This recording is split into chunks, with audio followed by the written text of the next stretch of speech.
Speedcharge автомобиль бэлгүүд байна. Энэ бол 2019 оны BMW M2 Competition. Дэлхийд даяар авто сонирхогчид яагаад M3 4-өөсөө илүү юм богинохон жижигхэн спорт машиныг амар хоббирж унаад байдаг, яагаад track дээр унаад байдаг гэхээр гол шалтгаан нь маш олон жилийн турш ийм хэлбэртэй ийм compact спорт машин үйлдвэрлэгдээгүй байсан BMW-гээс анх 1974 онд 2002 Turbo гэд яг анхандаа бол M гэж явдаггүй байсан. Гэхдээ одоо бидний M-ийн 3 өнгө гэж ярьдаг 3 өнгөө ингээ хажуудаа тавьсан. Тухайн үедээ үнэн боломжийн мөн хөнгөн жижигхэн тийм машин 1974 оноос одоо хүмүүсийн анхаарлыг татаж эхэлсэн юм уу BMW үйлдвэрснээс болоод. Дараагаар 1980 онд E30 M3 гэдэг анхны генерашны M3 энэ дөрвөлжин хэлбэртэй амар гоё дизайнтай. Тухайн үедээ бол өөр өрсөлдөх машин яг байгаагүй тэр M3-тай. M3 нь одоо айхтар үнэтэй ховор болчихсон байдаг. Тэрний дараагаар 2000-ад он гараад Nexer гээд яг иймэрхүү хэлбэртэй царайлаг Nexer гарч агаад 2011 онд нэг M яг M болоод ганц сул тал нь айгүй цөөн тоогоор үйлдвэрлэж ирсэн 6000 хэдэн зуун ширхэг. 2 сер нь 2016 онд Need for Speed дээр unveil хийгээ за мэдээж автошоу дээр зарлагдаад захиалганд дүүрсэн BMW дээр хэдэн жилийн турш хүлээлттэй гээд саяны миний дурдсан машинуудын генийг өөртөө шингээчихсэн. Ондоо концептыг өргөжлүүлж дахин нэг BMW-гээс үйлдвэрлэж гаргаж ирсэн гайхалтай гоё машин байгаа. Энэхүү бичлэгийг спонсорлсон Toki application-д баярлалаа. Зогсоолоос орж гарах хүмүүс ингээд бэлэн мөнгө авах гал ингээд удаал ингээд карт март оншуулаад бүгдээрээ тэр дороо аппликейшн хэрэглээд гарах хаалга руугаа хөдлөхөөс өмнө машиндаа сууж байхдаа төлбөрөө төлчгөөд тэр дороо ингээд камераар номер нь уншаад маш түргэн хурдан гоё шийдлийг гаргаж ирж чад 2025 он хүртэл Toki-гийн хитвчээ та ашигласнаар ингээд ингээд сонсч 10% кэшбэк буцааж авч байгаа. Мөн шинэ хууль батлагдсан юм байна. Машиныхаа торгуулийг та 15 хоногийн дотор төлөх юм бол 50% хямдарч байгаа юм байна. Бусад аппликейшн вебсайтуудаар та машиныхаа торгуулийг төлөхөд нэг нэгээр нь ингэж мэдээлэлээ оруулж ингэж төлөөд байдаг бол Toki бүх торгуулаа тэр доор нь төлөх боломжтой. Тэгэхээр Улаанбаатарын дийлэнх зогсоолууд Toki application дээр бүртгүүлчихсэн байгаа. Та бүхэн тэгэхээр Toki application-д доор caption дээр байгаа линкээр орж татаарай. Моторын хувьд competition болоод ирэхээр арай өөр болчихно. Яагаад гэвэл 2016 онд M2 нь яг гарч ирэхдээ N55 гэдэг мотортой байсан. Яг нь ер нь харахны бол ер нь төстэй юм шиг харагддаг. 3 литр inline 6 single turbo байсан. Азар 2018 онд Европын холбооны мотор яндангийн утаа гэдэг байнга нэг юм хатуу улам болоод байдаг. Тэгээ 18 онд тэгж таарад яагаад ч мэдгүй энэ мотор нарай гайгүй байсан юм уу яасан. M3 болон M4 дээрээ тавигддаг S55 тавигдсан. Тэгэхээр энэ мотор нь inline 6, дараалсан 6 3 литр 2 турботой болоод өгсөж байгаа. 2 турботой болохоор anti-lag буюу энэ турбоны гацалт ерөөсөй байхгүй. Ямар ч үйл хаяц гэсэн шууд огцон хааза авах боломжийг нь олгож өгж байгаа гэсэн үг. Тэр нь twin turbo, single turbo-гоос ялгаа нь гарч ирж харагддаг. Тэгээ яг competition дээр 411 морины хүч 550 Нм торкоор мушигдаг. Өмнөх N55 2016 оны модельоос нэг 40-50-ад морины хүчээр нэмэгдээд бас яагаад бусад M3 4 шиг адилхан хүчтэй, адилхан тоногтой байж болохгүй вэ гэхээр одоо нөгөө машинууднаас жоохон онцгой байх хэрэгтэй л доо. Strut bar нь carbon fiber F82 M4 дээр яг харсан шиг амар гоё юм хатуу юм ориг дуугарч муугардаг те. Strut bar гэхдээ яаж ингэж хийж шийдэж байгаа. Уртаашаа M3 болон M4-өөс арай богинохон хэдий ч яг тэнхлэг буюу яг өргөөшөө бол M3 M4-ийн тэнхлэгтэй адилхан. Тэр нь бол өмнөх нэг сериэс хамаагүй өргөн болж ирж байгаа гэсэн үг. Яг жил ирэх тусам BMW-гийн машинууд улам том болоод байна гэж анзаарагдаад байгаа. M3 болон M4 арай үнэтэй хүчтэй загваруудаас өөр юу хүлээж авсан, өвлөж авсан байх бас энэний өмнөх модель нь энгийн M2 нь ч гэсэн intercooler тэгээд twin fuel pump гэдэг хоёр бензин ноцоостой болоод мэдээж тэнхлэг нь ороод ирж байгаа учраас тоормзыг нь өвлөж авч байгаа.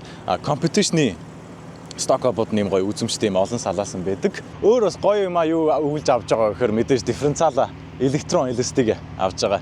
Тэр бол маш чухал.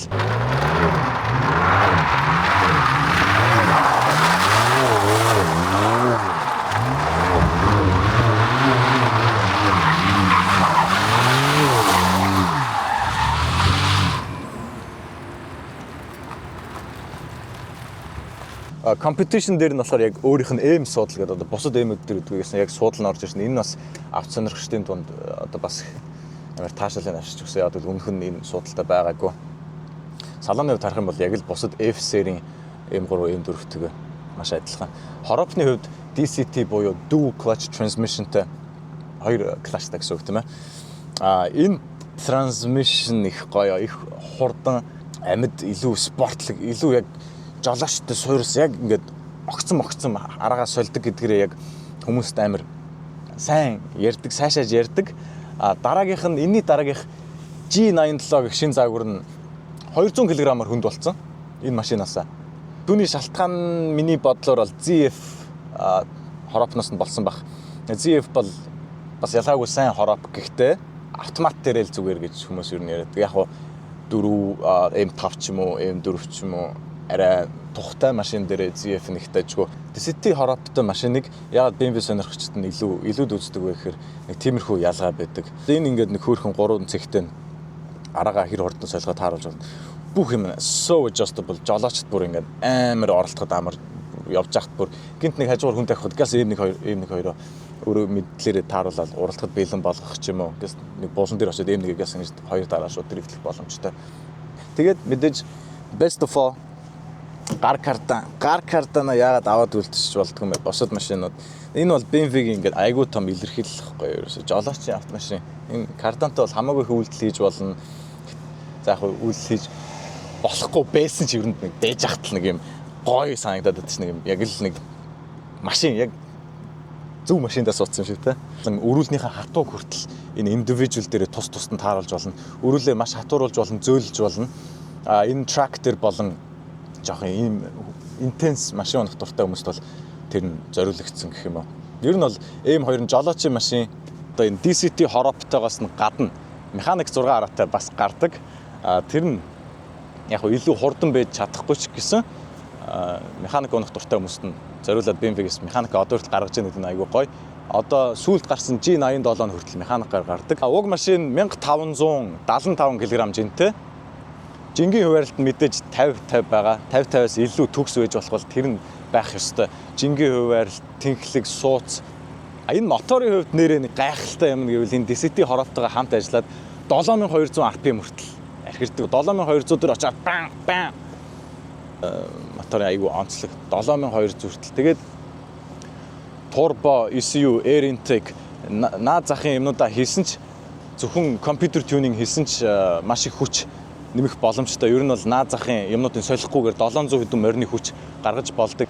Тэгэхээр өнөөдөр миний камерамен хийж байгаа Монголын ганц ирээдүйтэй модель Тодо маань байна. Одоо энэ камера эргүүлээ. Ваа. The CLS Matthew өнөөдөр бас бичлэгэнд ингээд хансаад явж байна. Say hi. Hey, what's up guys?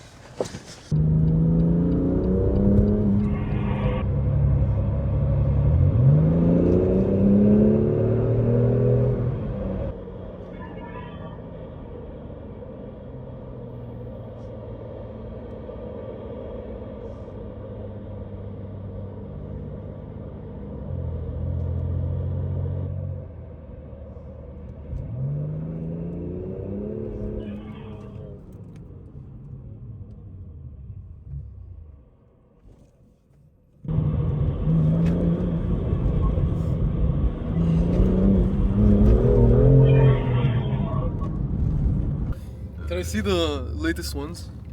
Би одоо энэ хайдлын суудлын дээр сууж байгаа байхгүй юу? Би ингээ метр 76 мургаа гэхэд бол миний толгой ингээ толохгүй. Хөлмөл ингээ айгу дажгүй заатай. Камера эргүүлж харуулах. Урд ингээ Тодо арай өндөр болохоор суучглаа. Тодогоо суулгачглаа. За, Тодо чиний хөлний за хэр байна? Би одоо юм шүү дээ. Ер нь бол машин суулт болно. Одоо энэ ингээ 5 см цай болоо байхгүй юу? Тэгээ би дээр нь метртэй бол би метр 87. Дөсгөлтэй болтой. Хүнд урд суухад бол ямар ч асуудалгүй. Би барыг ард ч гэсэн багтах байх ер нь бол. Би бол чи тэгж тухтаа сууж очсон хайна ингээд зүгээр суудах байхгүй. Доторх нь ийм хайнаас арьсан суудалтай. M stitches. M blue stitches. Is it my seat? No.